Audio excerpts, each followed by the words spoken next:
Hey guys, AntVenom here, and welcome back to another Minecraft video. And today we're going to be doing another Peaceful Map update, and now I have included a whole bunch of elements from the 1.3 update into my Peaceful Map. Well, not too many things, but you know, enough to make note of and enough to make an update for, because I know a lot of people have wanted an update for this map. So I'm just going to go ahead and I'm going to launch right into it here. So the whole dispenser update, where the dispensers can now dispense out boats and minecarts, I've added both of those to my map. So if you go ahead and you take a look inside of here, you can see that there's a dispenser with a ton of minecarts here. If I hit the button, it is going to launch the minecart and send it down on the track. And I'm going to go ahead and I'm going to collect these here because I really don't actually need them on the track for any particular purpose. But anyways, so now all I need now is like some sort of cow storage system, spawner system or something that would just spawn me cows and ready them for me. So like every time a minecart would pass by, it would pick up a cow and then just automatically launch it. That would be fantastical. So anyways, the next thing that I want to show you guys is over at the boat dock here. You can now see that there are two new buttons. So if you just walk up to the boat dock, you see there's two new buttons, and if you hit the buttons, it will dispense out a boat right into the boat dock for you. So no longer will you have to place in a boat yourself.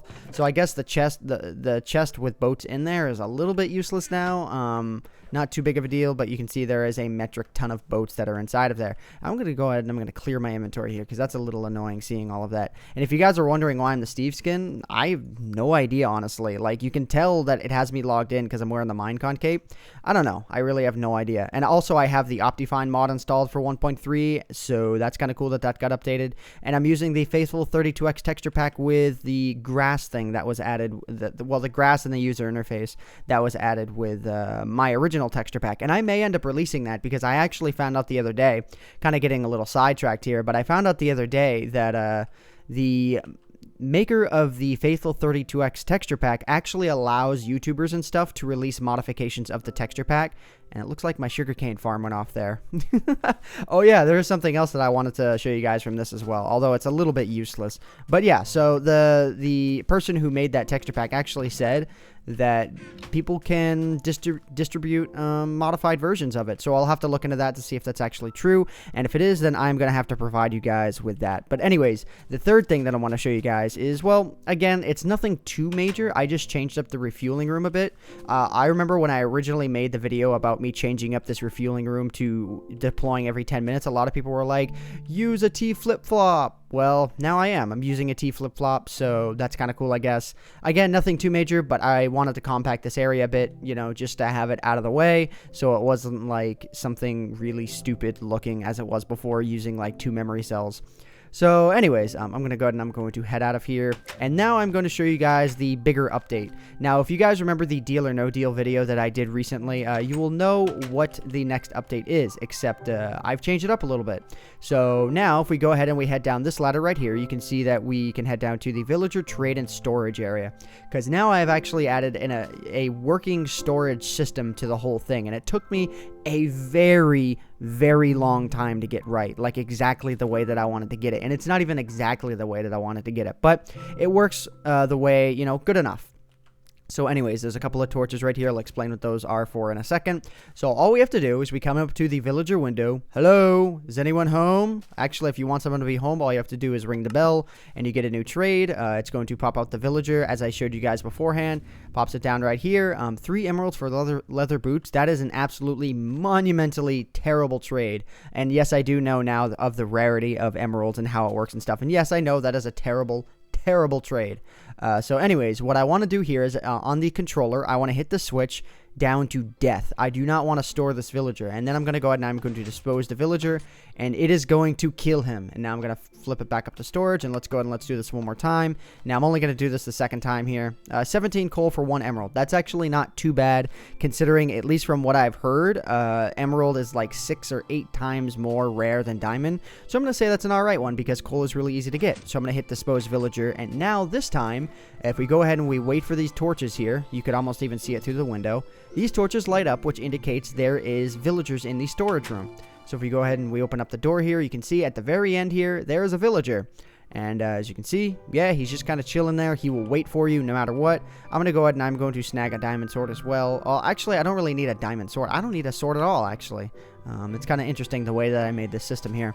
But anyways, I'm going to go ahead and I'm going to launch a few more trades, and I'm going to just keep dispensing them as they come down, just so I can give you guys an idea of how this whole thing works. So if I dispense those two, if we take a look in here, you can see that villager just arrived in that chamber, and this villager is going to arrive in this chamber. So the way the redstone works is that once there is a villager sitting on this pressure plate, it's going to switch up a line that's back there. If I go ahead and I head back here, it's a little bit difficult to see, but you guys are going to be able to see it in the download anyways. As soon as there's a villager right there, it flips this track. So instead of going that way, it goes that way. So you can kind of see what's going on here. If we take a look at the redstone as it sits now, so basically a villager climbs up this thing, travels down this way, and then see, because this track is not pointed inwards, he goes that way, and the next one will go into there. So I'm going to go ahead and I'm going to fill up the storage system and then show you guys what happens when the storage system is full. Because I had a lot of trial and error where when the whole system filled up, it would glitch out like crazy, and I just wasn't a huge fan of that. So I implemented something myself that made it so once you have 6 villagers in the entire system, it does something kind of neat. I'm going to go ahead and I'm going to destroy that there, so for the sake of example, I can demonstrate this for you. So anyways, so now when a 6th villager comes into spot here, you're going to notice it just kind of sits in the spot. So what you might be thinking now is, well, there's no more minecart tracks for it to go on. What's going to happen now? And I'll show you exactly what's going to happen here. I'm going to destroy that too. So the villager is going to fall down. He's going to go up the minecart track here, and he's going to wind up in the other side, dead in the lava. So anyways, the way the whole villager dispenser thing works is very simple. On the other side of this button, there is a dispenser that has villagers. I don't want to go back there because I don't want to break too much. But anyways, it passes by here. Or no, it dispenses minecarts. And then it passes by here. It hits up that dispenser that's right there. You can barely see it. There's a detector rail on the other side that will dispense out the villager. And the minecart will run into it. And the villager will come up here and drop into here. So now, whenever you have the controller set to storage, what happens is this bit right here will turn left. So it'll turn left, it'll go down this minecart track right here, all the way up this way, up this minecart track, and then up and over to where I was demonstrating before.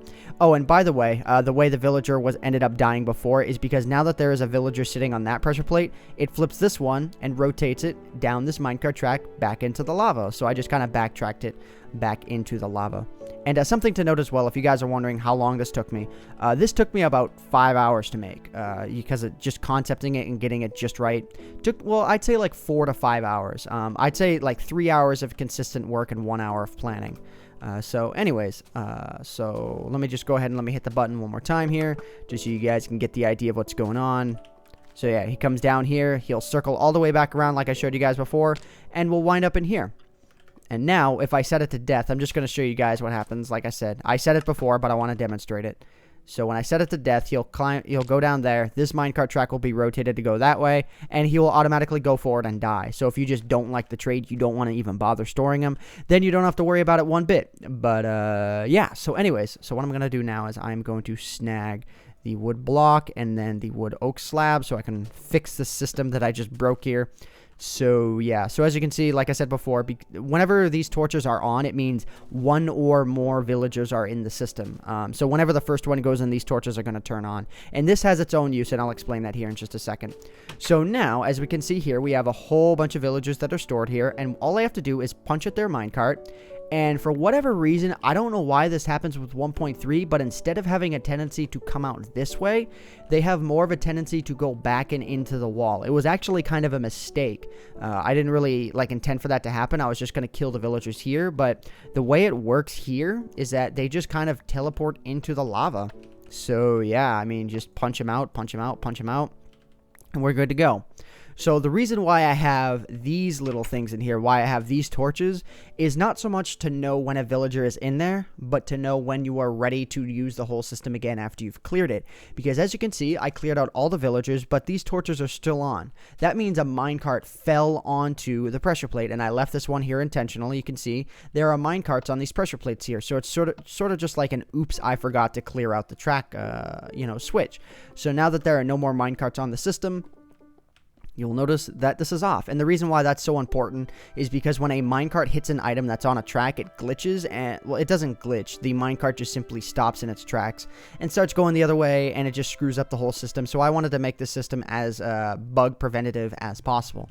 So anyways, I think I've just about covered everything. Yeah, okay, I was actually kind of fearing that I would forget covering the whole lava thing. And another thing I wanted to note as well, let me go ahead and let me snag a brick from my inventory here. I'll just type in brick because I can't find it like immediately at first sight.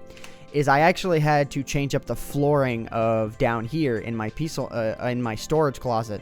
I had to change up the flooring to brick because the lava that was down there kept burning this, and I simply couldn't get it to not do that. So I just decided to change it all over to brick, and it wasn't a problem at all from that point on. So anyways, guys, I think that's pretty much going to do it for me for now for this video. I think I've just about covered everything that I wanted to for this Peaceful Map update. I don't think there is anything new that I really need to cover. I think I've just about gotten everything. So anyways, guys, I hope you all have enjoyed this video. My name is AntVenom, and I bid you all farewell. Thanks so much for watching.